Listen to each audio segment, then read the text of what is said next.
दोस्तों, जैसा कि सीबीएसई ने ऑफिशियली टर्म 1 का सैंपल पेपर को रिलीज कर दिया है, तो आज के वीडियो में मैं आपके साथ क्लास 12 का जो इंग्लिश का पैटर्न है उसको डिटेल में एक्सप्लेन करूंगा। और ये सभी बच्चों के लिए बहुत ज़्यादा इम्पॉर्टेंट है क्योंकि इंग्लिश का पैटर्न कम्प्लीटली न्यू है और बच्चे को क्वेश्चन सॉल्व करने टाइम डेफिनेटली प्रॉब्लम फेस करना पड़ सकता है। सो प्यारे बच्चों, मेरा आपसे रिक्वेस्ट रहेगा कि ये वीडियो को ध्यान से देखिएगा ताकि आप लोग अच्छे से पैटर्न को समझ पाए। तो सबसे पहले देखिए, सीबीएसई के अनुसार क्लास 12 का इंग्लिश का पेपर 40 मार्क्स का होगा, बट हम लोग जनरल इंस्ट्रक्शन को पढ़े तो इसके अनुसार बच्चे को टोटल 50 मल्टीपल चॉइस क्वेश्चन को अटेम्प्ट करना है। और अगर वन क्वेश्चन 1 मार्क्स का हुआ तो टोटल 50 मार्क्स का हो जाता है। तो बट आपका पेपर तो 40 मार्क्स का होना है। तो सीबीएसई से या फिर ये वाला गड़बड़ हो गया है या फिर ऐसा भी हो सकता है कि कुछ क्वेश्चन आपके 0.5 मार्क्स के हो, ऐसा हो सकता है। बट अभी तक सीबीएसई ने इसको लेकर कोई भी क्लैरिफिकेशन नहीं दिया है।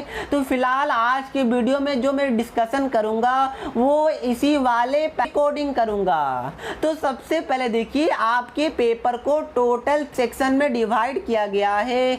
जो सेक्शन नंबर 1 है ये है आपका रीडिंग सेक्शन। तो इसमें क्या होगा, सबसे पहला क्वेश्चन अनसीन पैसेज रहेगा और यहाँ पर उस अनसीन पैसेज से टोटल 10 एमसीक्यू क्वेश्चन रहेगा जिसमें आपको एनी 8 क्वेश्चन को अटेम्प्ट करना है। तो ये आपके लिए बहुत ज़्यादा अच्छा। अब मैं यहाँ सेक्शन ए के अंदर जो क्वेश्चन नंबर 2 है उसका बात करूँ तो इसमें भी अनसीन पैसेज देखने वाला रहेगा, पिक्टोरियल बेस अनसीन, और इसके अंदर टोटल 8 एमसीक्यू क्वेश्चन रहे, 6 मल्टीपल चॉइस क्वेश्चन को अटेम्प्ट करना है। ये बात को आप लोग ध्यान में रखिएगा। तो कोई 2 क्वेश्चन आपको नहीं आता है तब भी आपको कोई टेंशन लेने वाला बात नहीं है।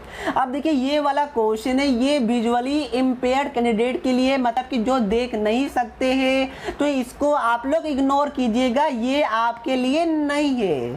तो प्यारे बच्चों, ये रहा सेक्शन ए का कंप्लीट डिटेल। तो अब मैं सेक्शन बी की बात करूं, बट उससे पहले बताना चाहता हूं कि 8400 जी हाँ, याद कर लीजिए ये व्हाट्सएप नंबर, क्योंकि अब चाहे आपका मैथ्स का या फिजिक्स केमिस्ट्री बायो का कोई भी डाउट्स हो, अब उसका आंसर मिलेगा आपको अपने व्हाट्सएप पर। बस आपको डाउटनट का 8400 का व्हाट्सएप नंबर अपने मोबाइल में सेव कर लेना है। उसके बाद चैट को ओपन कीजिए, क्वेश्चन का फोटो खींचिए, उसको क्रॉप कीजिए और 5 सेकंड के अंदर वीडियो सॉल्यूशन मिल जाएगा। क्लास 6 से लेकर 12th IT, JEE mains, advance, NEET और सीबीएसई और अदर स्टेट बोर्ड के लिए है। तो लेट क्यों कर रहे हो, 8400 पे अपने क्वेश्चन का आंसर इमीडिएटली पाओ। अब देखिए प्यारे बच्चों, जो आपका सेक्शन नंबर बी जो कि राइटिंग सेक्शन है, और मेरे अकॉर्डिंग बच्चे को इसी वाले सेक्शन में सबसे ज्यादा प्रॉब्लम हो सकता है। ऐसा मैं इसलिए बोल रहा हूँ क्योंकि देखिए, यूजुअली आपका राइटिंग सेक्शन में क्या आता था बताइए, नोटिस, आर्टिकल, आपका लेटर, ये सब पिछले साल तक आता था। और वो किस टाइप का आता था, सिंपली आपको अपने लैंग्वेज में नोटिस, लेटर, आर्टिकल ये सब को लिखना पड़ता था। बट इस बार क्या होगा, सीबीएसई बस आपको एक नोटिस का हेडिंग प्रोवाइड करेगा और वही हेडिंग से टोटल 5 एमसीक्यू क्वेश्चन रहेगा जिसमें कि आपको एनी 4 क्वेश्चन को अटेम्प्ट करना होगा। तो प्यारे बच्चों, यहाँ पर आपको प्रॉब्लम देखने को मिल सकता है क्योंकि आपको नोटिस का सारा पॉइंट्स पता होना चाहिए कि कौन सा नोटिस किसके लिए लिखते हैं, उसके अंदर का सारा पॉइंट्स, ये सब आपको अच्छे से पता होना चाहिए, तभी आप लोग ये सभी क्वेश्चन को अटेम्प्ट कर पाएंगे। और इसके लिए आपको क्या करना है कि सैंपल पेपर जो कि अभी तक बाजार में आया नहीं है, बट यहाँ पर अराउंड 15 डेज के अंदर सैंपल पेपर अवेलेबल हो जाएगा। तो आप लोग maximum to maximum sample paper को प्रैक्टिस कीजिए, तभी आप लोग इस टाइप के क्वेश्चन को विदाउट एनी कर पाएगा। अब मैं राइटिंग सेक्शन का क्वेश्चन नंबर 2 की बात करूं तो इसका एक आर्टिकल गिवन रहेगा, देख सकते हैं ये आर्टिकल का टॉपिक है और यही आर्टिकल से आपके लिए टोटल 7 मल्टीपल चॉइस क्वेश्चन रहेगा जिसमें आपको एनी 6 क्वेश्चन को अटेम्प्ट करना होगा।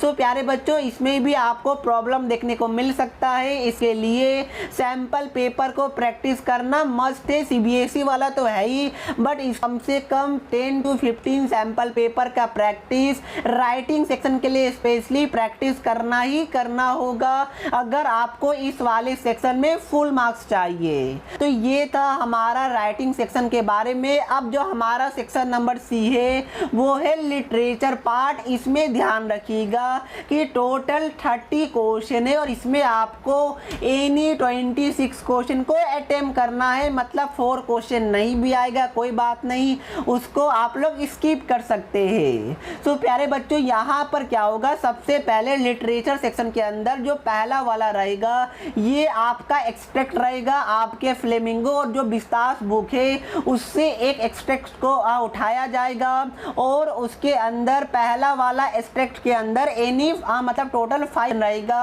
उसके बाद क्वेश्चन नंबर जो लिटरेचर का सेकंड नंबर रहेगा इसमें भी एक एक्सट्रैक्ट रहेगा और इसमें भी टोटल आपका 5 एमसीक्यू क्वेश्चन है। फिर question number third literature section के अंदर इसमें भी सेमी एक्सट्रैक्ट रहेगा और इसमें भी क्वेश्चन टोटल 5 है। उसके बाद जो क्वेश्चन नंबर 4 है लिटरेचर सेक्शन के अंदर इसमें भी आपका रहेगा और 4 एक्सट्रैक्ट रहेगा। इसमें क्या होता है कि आपका फ्लेमिंगो या फिर बिस्तास बुक से कोई भी 4-5 लाइन आपको उठा के दे दिया जाएगा और उसी के बेसिस पे आपका क्वेश्चन पूछा जाता है।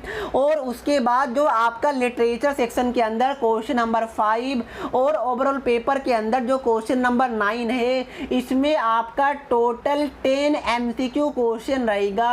और इसमें सीबीएसई ने क्या बोला है कि एक्सट्रैक्ट और जो नॉर्मल क्वेश्चन रहेगा वो टोटल 30 है। ये सभी में से आपको एनी 26 क्वेश्चन को अटेम्प्ट करना होगा।